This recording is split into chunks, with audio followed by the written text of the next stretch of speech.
crianças, tudo bem? Hoje, dia 11 de novembro, quarta-feira.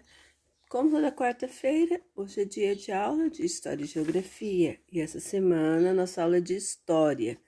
Nossa aula de História que foi elaborada na apostila por Débora Cristina Godoy, Lúcia Gentil e Silvia Helena Brandão. Nós vamos abrir a apostila na página 151, continuando a trabalhar sobre as fazendas de café.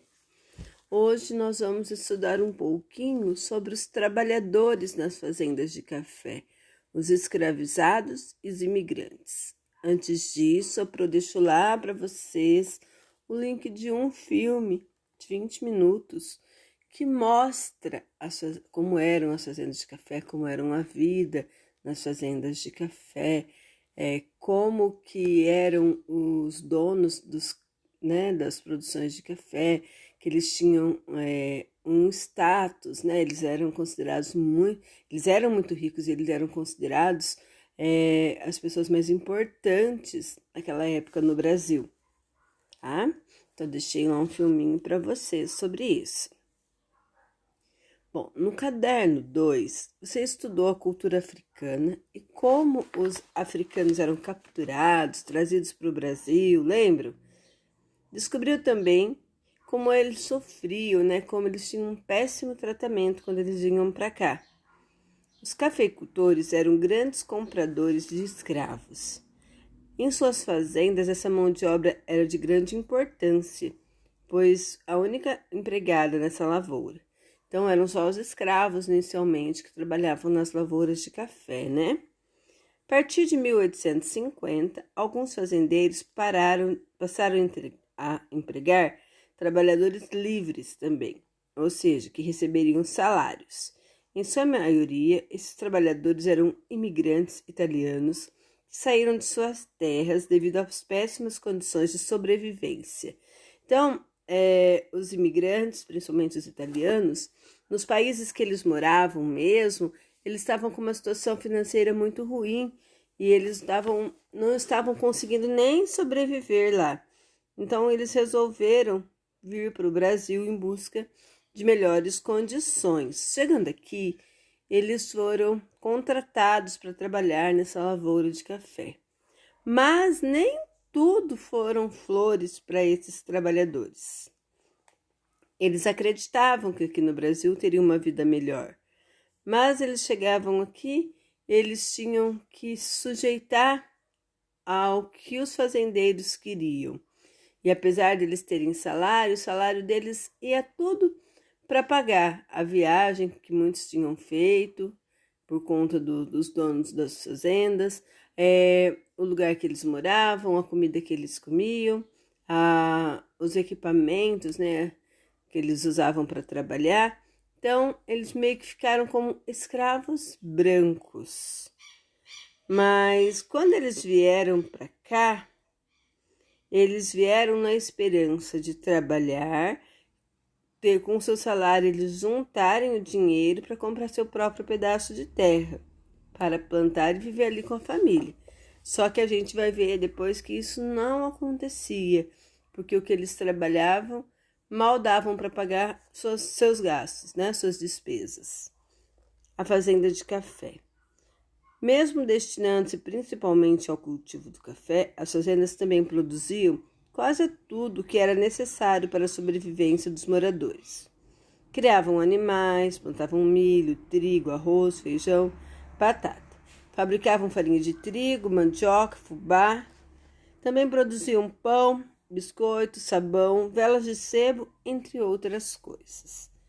Nas oficinas, os ferreiros faziam enxada, foice e talheres. Os marceneiros fabricavam os móveis e os produtos de madeira. As costureiras e fiadeiras fiavam o algodão, quer dizer, eles escolhiam o algodão lá, né, na roça e levavam para essas fiadeiras e elas faziam o fio, faziam o tecido para depois as costureiras fazerem as roupas. Os curtumeiros trabalhavam com o couro dos animais e com eles faziam um arreio, laço, amarras, botas, que eram instrumentos para toda a fazenda. Então, a fazenda ela era autossuficiente. O que é autossuficiente, Pro? O que ela produzia lá era tudo que eles precisavam, ela produzia. Então, eles não ficavam comprando muita coisa, eles tinham tudo ali, tudo eles produziam na própria fazenda. Pode-se dizer que se fazia quase tudo o que era necessário para a sobrevivência dos moradores. Apenas produtos como sal, pólvora e ferro que eram comprados na cidade.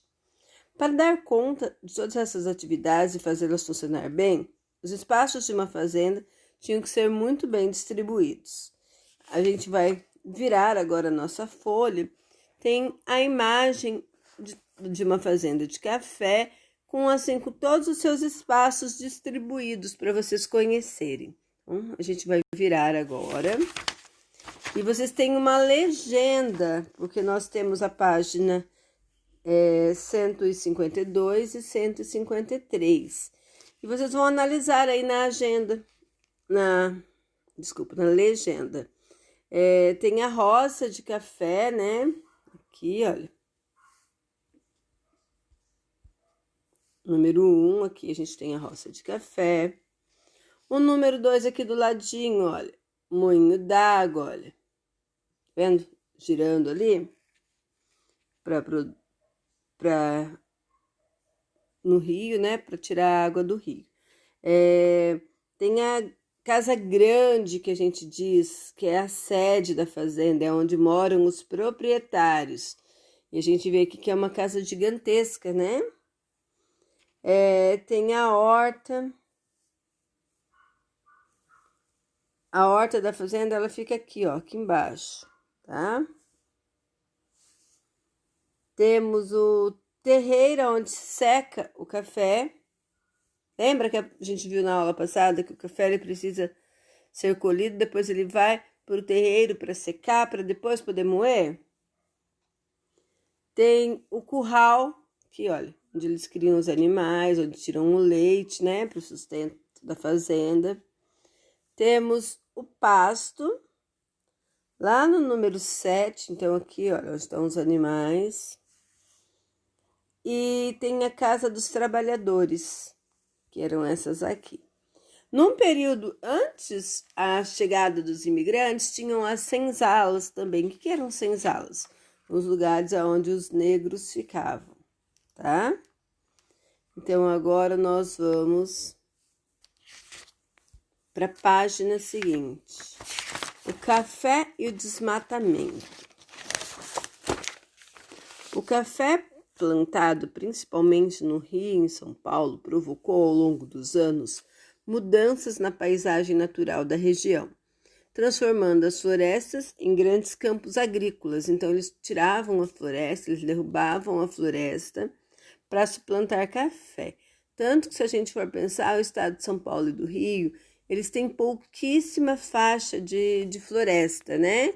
De matas. Por quê? Porque foi a maioria delas, nesse período aí, foram arrancadas para dar lugar às terras para plantar café, tá bom?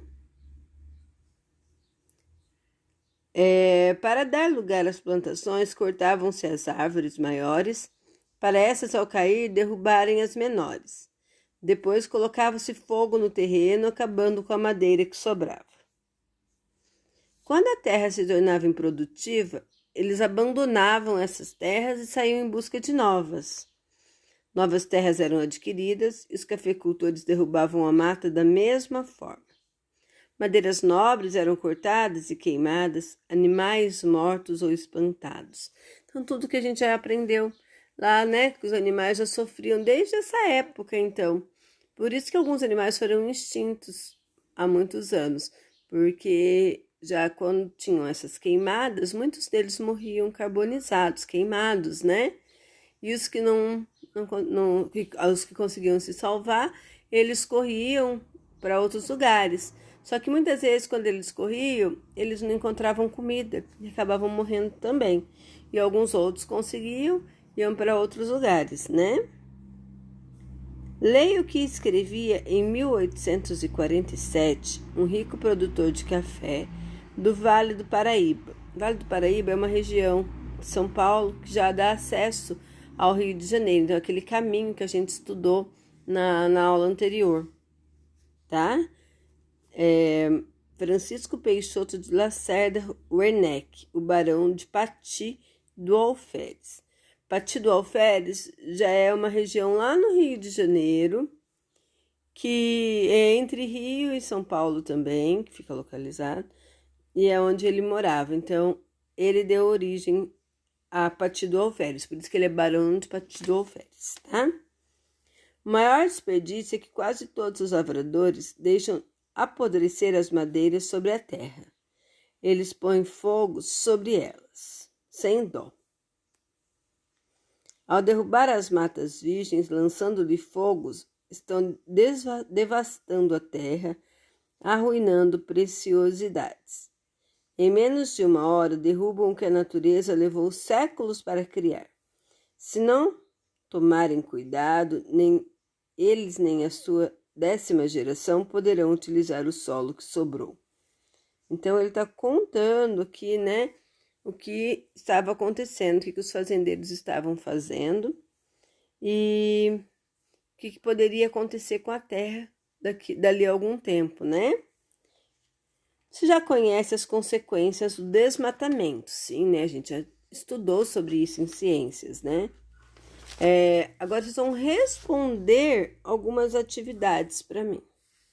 Então, atividade 2. Segundo o barão de Pati do Alferes, qual era o maior desperdício praticado por quase todos os lavradores? Então, eles preferiam queimar as árvores, né? Eles não reaproveitavam essas árvores que eles derrubavam. Eles ateavam fogo sem dó.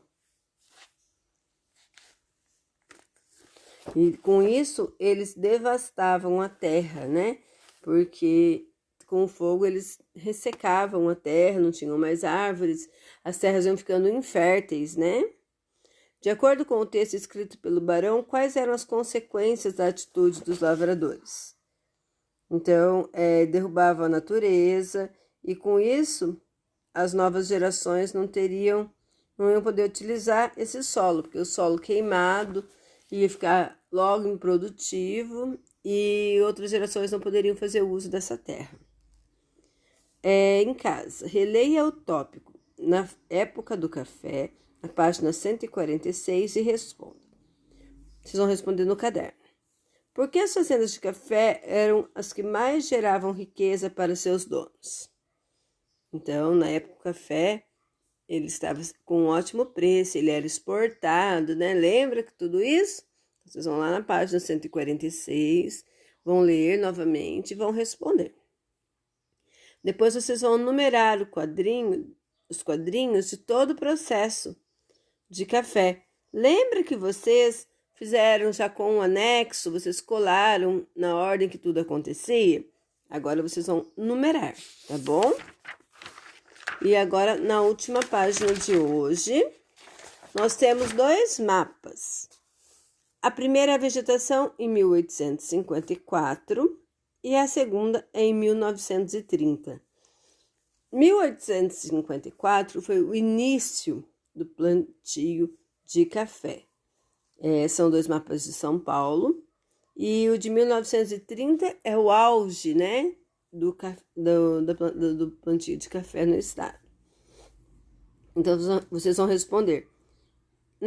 Você se classificaria o espaço ocupado pela vegetação no início da cafeicultura? Então, a gente olha lá em cima. Tudo que é verdinho é vegetação, mata. E o que é laranja é área desmatada. Então, no início, lá em 1854, vocês acham que tinha pouco ou bastante vegetação? Vocês vão marcar. E depois, com o passar dos anos, com o aumento da produção do café e eles queimando tudo, o que aconteceu? A área verde, a área de vegetação, tá grande ou tá pequena? Vocês vão marcar X para mim. E vão escrever no caderno por que aconteceu essa mudança, né? A Pro acabou de responder, né? Eles derrubavam a mata para ocupar essas terras para plantios. Logo as terras ficavam inférteis, eles iam e derrubavam um outro lugar. E assim foi indo até desmatar o estado, né? Gente, por hoje é só. Um super beijo e até amanhã.